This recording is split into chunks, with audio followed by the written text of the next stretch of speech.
Hello coders आज का जो टॉपिक है बहुत ही इंपॉर्टेंट होने वाला है क्योंकि ये टॉपिक बहुत सारे इंटरव्यूज़ में पूछा जा रहा है। स्पेसिफिकली जो फैंग के रिलेटेड इंटरव्यूज़ हैं, नॉर्मल एमएनसीज़ के जो इंटरव्यूज़ थे, ऑटोनोमस कॉलेज में अगर आप पढ़ रहे हैं, तो वहाँ पे भी आपको पूछा जा रहा है और सीआरटी में भी इसका बहुत ज़्यादा इस पर फोकस किया जा रहा है। तो पहले हम चीज़ों को समझते हैं कि कॉम्प्रिहेंशन जो कॉन्सेप्ट है, वो क्या है, किस लिए इंट्रोड्यूस किया गया था और इंटरव्यू में किस लिए पूछा जा रहा है और इसको किस तरीके से यूज़ कर सकते हैं। तो सबसे पहले मैं आपको बता दूँ कि कॉम्प्रिहेंशन का जो कॉन्सेप्ट है, ये आप क्या कर सकते हो इसमें, आप लूप और कंडीशंस यानी कि जो इफ एल्स स्टेटमेंट होती हैं, वो दोनों को एक साथ आप यूज़ कर सकते हो। ये तो पहले भी यूज़ होता था, तो लेकिन जब आप पहले यूज़ करते थे तो आप नंबर ऑफ लाइन्स लिखते थे। अब यहाँ पे जो पाइथन ने क्या किया कि आप ये 2 के 2 कॉन्सेप्ट हैं, उसको एक ही लाइन में लिख सकते हो। अगर आपको एक न्यू लिस्ट इसका रिज़ल्ट कराना है या फिर एक नया सेट या फिर एक डिक्शनरी है आपको न्यू रिटर्न करानी है और सेव भी कराना है रिज़ल्ट, तो ये चीज़ें आपके लिए इम्पोर्टेंट हो जाती है। यानी कि सारा का सारा ये एक और चीज़ मैं आपको बता दूँ इसमें कि कॉम्प्रिहेंशन जो है वो सिर्फ़ लिस्ट, सेट और डिक्शनरी इन 3 ही चीज़ों में यूज़ होता है। टपल में आप इसको यूज़ नहीं कर सकते क्योंकि टपल जो होता है वो इम्यूटेबल होता है। वहाँ पे कोई भी चीज़ें आप अल्टरनेट नहीं कर सकते, आप अपडेट नहीं कर सकते, आप चेंजेस नहीं कर सकते। क्योंकि लिस्ट, सेट और डिक्शनरी में चेंजेस पॉसिबल है, इसीलिए कॉम्प्रिहेंशन कॉन्सेप्ट इसी में ही चलता है। तो आपको क्या करना है, आप जो भी आप लिस्ट हो या सेट हो, डिक्शनरी जो भी आपका डेटा सेट है, अगर आपको एक रिज़ल्ट जनरेट कराना है और वहाँ पे आप लूप और कंडीशन यूज़ करते थे, तो आपको मल्टीपल जो कोड्स होते थे, जो पहले हम बॉयलरप्लेट कोड यूज़ करते थे, अब आपको मल्टीपल लाइन्स लिखने की ज़रूरत नहीं है, एक ही लाइन में सारा काम आपका हो जाएगा। तो यही इसका कॉन्सेप्ट है। अगर आपको इंटरव्यू में पूछे कि कॉम्प्रिहेंशन कॉन्सेप्ट क्या है, तो आप ये आंसर बता देना कि लूप और कंडीशन को हम एक ही लाइन में लिख रहे हैं। अब ये क्वेश्चन आता है कि भई ये चीज़ें आप क्यों कर रहे हो? ठीक है? इसके बेनिफिट्स क्या हैं? तो इससे मेन चीज़ जो होता है आपका जो कोड हो जाता है वो आपका छोटा हो जाता है। यानी आपको अगर आप 10 लाइनें लिख रहे थे, आप 5 लाइन लिख रहे थे, 4 लाइन लिख रहे थे, तो वो आपका नंबर ऑफ लाइन्स जो लिखने की थी, वो चीज़ें खत्म हो चुकी हैं, यानी एक लाइन में आपका कोड हो गया। इससे क्या हो जाएगा आपकी मेमोरी एफिशिएंट भी हो जाएगी और जब नंबर ऑफ लाइन्स बढ़ते जाएँगे तो जो एग्ज़ीक्यूशन का टाइम होगा वो भी ज़्यादा होगा। तो अब ये जो नॉर्मल वे में जो आप लिखते थे, एक तो आपकी बेटर रीडेबिलिटी हो गई और आपका जो एग्ज़ीक्यूशन होगा वो नॉर्मल वे से और ज़्यादा फ़ास्ट हो जाएगा। और जो भी चीज़ें आप फ़िल्टर करना चाहते थे, आप कंडीशन लिखना चाहते थे, वो सारी चीज़ें भी अब ईज़ी हो जाएँगी। इसीलिए इस कॉन्सेप्ट को यूज़ किया गया था, ठीक है? तो इसके अंदर 4 चीज़ें आती हैं, एक लिस्ट कॉम्प्रिहेंशन, एक सेट, डिक्शनरी, जनरेटर हम बाद में पढ़ेंगे, क्योंकि अभी तक हमने फंक्शंस कंप्लीट नहीं किया है, तो पहले फंक्शंस कंप्लीट करेंगे, उसके बाद इटरेटर, जनरेटर, फिर जनरेटर कॉम्प्रिहेंशन क्या होता है, वो चीज़ें हम लास्ट में पढ़ेंगे, ठीक है? तो यही चीज़ें इम्पोर्टेंट थी। अब एक क्वेश्चन था क्वेश्चन ये था कि हम इस कॉन्सेप्ट को यूज़ क्यों कर रहे हैं? क्योंकि अगर आप ये तो बेनिफिट्स तो आपको मालूम हो गए, लेकिन जो मेन चीज़ें आपको वो चीज़ें मालूम होनी चाहिए कि ये कॉन्सेप्ट क्यों इंट्रोड्यूस किया गया था। तो ये बेसिकली ये कॉन्सेप्ट इसलिए इंट्रोड्यूस किया गया था क्योंकि जो नॉर्मल वे था, ट्रेडिशनल वे था, जहाँ पे लूप से कोड ज़्यादा लंबा हो जा रहा था और नंबर ऑफ जो लाइन्स हो रही थी वो बहुत ज़्यादा बढ़ जा रही थी क्योंकि रिपीटेड चीज़ें आप लिख रहे थे आप, तो उससे क्या हो जाएगा था कि चीज़ें बहुत ज़्यादा कॉम्प्लेक्स हो जा रही थी। तो यहाँ पे क्या हो गया कि आपको कोड जो हो गया आपका लेस हो गया और बेटर रीडेबल हो गया। दूसरी चीज़ ये थी कि पाइथन का मेन फ़ोकस हमेशा रीडेबिलिटी और सिम्प्लिसिटी पे रहा है, ओके? और इसी की फिलॉसफी को उन्होंने फ़ॉलो किया है और इस कॉन्सेप्ट को उन्होंने इंट्रोड्यूस किया है। तो इस कॉन्सेप्ट का गोल लिस्ट, सेट और डिक्शनरी को एक शॉर्ट फॉर्मेट में, क्लीन फॉर्मेट में आपको एक बेहतरीन वे में आपको क्रिएट करने के लिए इस कॉन्सेप्ट को इंट्रोड्यूस किया गया था। जिससे कि जो पुराना वे था, जिसको हम बॉयलरप्लेट कोड कहते हैं, अब वो चीज़ों की ज़रूरत नहीं है, आपको अपेंड फंक्शन की ज़रूरत नहीं है, आपको एम्प्टी लिस्ट लेने की ज़रूरत नहीं है। सारी चीज़ें आपकी एक ही लाइन में हो जाएँगी। तो इससे क्या होगा कि कोड थोड़ा फ़ास्ट हो जाएगा, मेमोरी एफिशिएंट भी बेहतर हो जाएगी आपकी। आप ये कब यूज़ कर सकते हो, जभी भी आपको कोई स्पेसिफिकली यानी एक लार्ज डेटा सेट पे आप काम कर रहे हो स्पेशली, तो उस केसेस में आपका बहुत ज़्यादा इसका यूज़ हो जाता है। इसी वजह से कॉम्प्रिहेंशन को मॉडर्न पाइथन प्रोग्रामिंग का एक इम्पोर्टेंट फीचर दिया गया है। अगर आप एक ही लाइन में इन चीज़ों को समझना चाहते हैं, तो कॉम्प्रिहेंशन क्या है, पाइथन में इसलिए इंट्रोड्यूस किया गया ताकि लूप्स को रिप्लेस करके कंडीशंस लूप जो आप मल्टीपल चीज़ें आप लिखते थे, उन सारी चीज़ों को आप एक लाइन में लिख रहे हैं, क्लीन लिख रहे हैं, रीडेबल वे में लिख रहे हैं और एफिशिएंट वे में आप इस कोड को लिख सक रहे हैं। इसीलिए इन कॉन्सेप्ट को इंट्रोड्यूस किया गया था।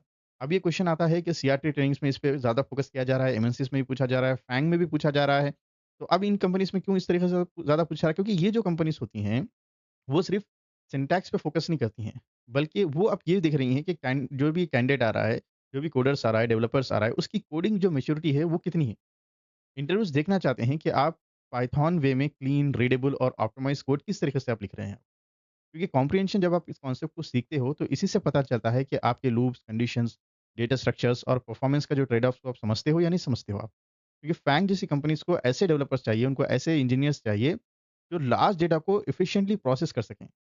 जहाँ कॉम्प्रिहेंशन का कॉन्सेप्ट यूज़ होता है, जिससे मेमोरी एफिशिएंट हो जाती है और एग्ज़ीक्यूशन बहुत ज़्यादा फ़ास्ट हो जाता है। तो ये कॉन्सेप्ट एक रियल वर्ल्ड प्रॉब्लम्स पे जैसा कि डाटा ट्रांसफ़ॉर्मेशन हो गया, जिस पे आप काम कर रहे हो, आप एपीआईज़ को हैंडल्स कर रहे हो, आप बैकएंड के जो कोड्स होते हैं उसको वहाँ पे जो आप लॉजिक लिख रहे हो। तो सारी चीज़ें वहाँ पे डायरेक्टली यूज़ हो जाती हैं। तो इसलिए अब इस तरीके से चीज़ें हो चुकी हैं कि जो पहले क्या होता था कि जो एंट्री लेवल डेवलपर्स होते थे, बिगिनर्स होते थे, अब इस तरीके से नहीं पूछा जा रहा कि आप बिगिनर हो, आप इंडस्ट्री रेडी डेवलपर हो या नहीं हो? ठीक है, अगर आप बिगिनर भी हैं, तो आप इंडस्ट्री रेडी डेवलपर है या नहीं है, वो चीज़ें यहाँ पे देखी जा रही हैं। ठीक है?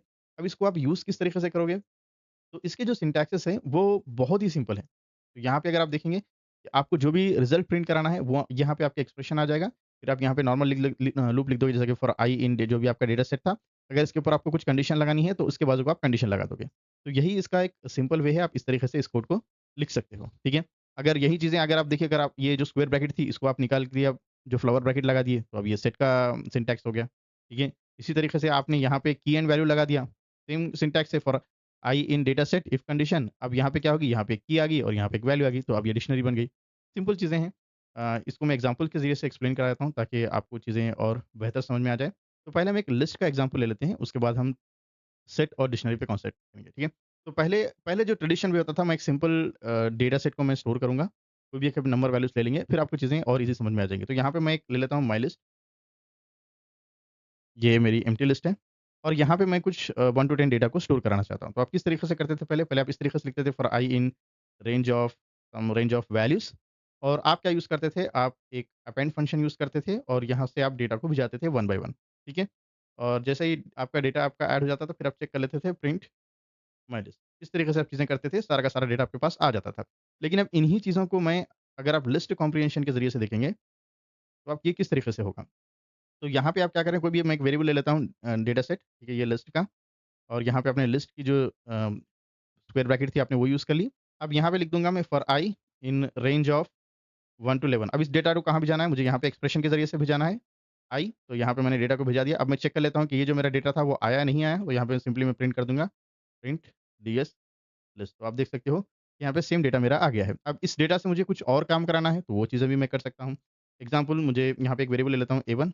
आप समझो कि सेम चीज़ें मुझे कॉपी करानी है, तो आप इस तरीके से लिखते हो for I in DS list. अब सेम चीज़ें आप आगे भेज रहे हो, तो आप यहाँ पे आगे भेज दो। इसको मैं प्रिंट करा लेता हूँ, प्रिंट A1, ठीक है? तो अब ये सेम चीज़ें आपके आगे आ गई। अगर आप चाहते हो कि इसको मैं कुछ डबल कर दूँ वैल्यूज़ को, तो आप डबल यानी 2 से मल्टीप्लाई कर लीजिएगा, तो आप मल्टीप्लाई हो रहा है। अगर आप चाहते हो कि इसको मैं क्यूब वैल्यू कर दूँ, तो आप क्यूब वैल्यू कर दो। आपको जो करना है आप रिज़ल्ट प्रिंट करा सकते हो सेम चीज़ों के साथ। सेम चीज़ आप सेट के साथ भी कर सकते हो। सेट के अंदर क्या हो जाएगा कि आप यहाँ पे सेम था आपका, यहाँ पे एक वेरिएबल चेंज कर लेता हूँ A2 और इंस्टेड ऑफ आपकी स्क्वायर ब्रैकेट ये आपकी कर्ली ब्रैकेट आ गई। सेम चीज़ें थी। तो अब यहाँ पे आप देख सकते हो कि ये आपका ओके, ये आपका जो यहाँ पे A1 हमने प्रिंट कर लिया, यहाँ पे A2 प्रिंट करना था। तो आप देख सकते हो यहाँ पे सेट हो गया है। प्रीवियसली मैं आपको चेक करा के बता देता हूँ, प्रिंट टाइप ऑफ A1, ये मेरा लिस्ट था जो हमने A1 स्टोर कराया था। अब हमने A2 के लिए सेट को यूज़ किया, तो मैं यहाँ पे आपको सेम चीज़ें प्रिंट करा के बता देता हूँ ताकि आप कन्फ्यूज़ ना हो, ठीक है? A2 ये आपका सेट है। सेम चीज़ें आप डिक्शनरी के ज़रिए से भी कर सकते हो, ठीक है? यहाँ पे मैं एक डिक्शनरी ले रहा हूँ।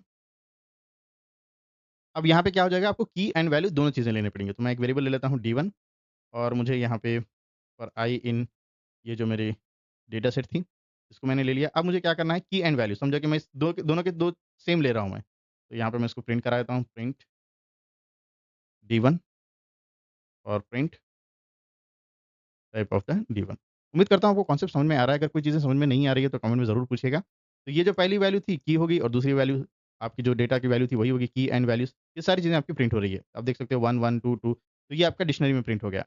अगर आप कुछ और डेटा मतलब कि अगर आप समझ लीजिए कि मुझे वैल्यूज़ चेंज कराना है, फॉर एग्ज़ाम्पल यहाँ पे मैं एक और वेरिएबल ले लेता हूँ D2, ठीक है? टाइप तो प्रिंट करने की ज़रूरत नहीं है। आप समझिए कि इसकी जो वैल्यू आ रही है मुझे स्क्वायर प्रिंट करानी है, तो i इंटू आई। अब यहाँ पे आप देख सकते हो 1 का स्क्वायर 1 है, 2 का स्क्वायर जो है 4 है, 3 का 9 है, इस तरीके से। अब मुझे क्यूब प्रिंट कराना है, आप क्यूब प्रिंट करा लो, इस तरीके से। D3 यहाँ पे एक और वेरिएबल ले लेते हैं। तो अब ये क्या होगा कि आपकी क्यूब वैल्यूज़ प्रिंट हो जाएगी। तो जो भी आपको की रखना है, आप की रख सकते हो, जो भी आपको वैल्यू रखना है, वैल्यू रख सकते हो। उम्मीद करता हूँ कि आपको ये कॉन्सेप्ट समझ में आ गया है। ये एक मैंने छोटे वे में एक शॉर्ट वीडियो बनाई है। नेक्स्ट वीडियो मैं कंप्लीट लिस्ट के एग्ज़ाम्पल के साथ बनाऊँगा, फिर उसके बाद सेट के एग्ज़ाम्पल्स, उसके बाद डिक्शनरीज़, ठीक है? तो चैनल को सब्सक्राइब करना ना भूलिएगा। वीडियो को अपने दोस्तों के साथ शेयर कीजिए। अगर आपको कोई कॉन्सेप्ट समझ में नहीं आ रहा है, तो कमेंट में ज़रूर बताइए और फीडबैक देते रहिए।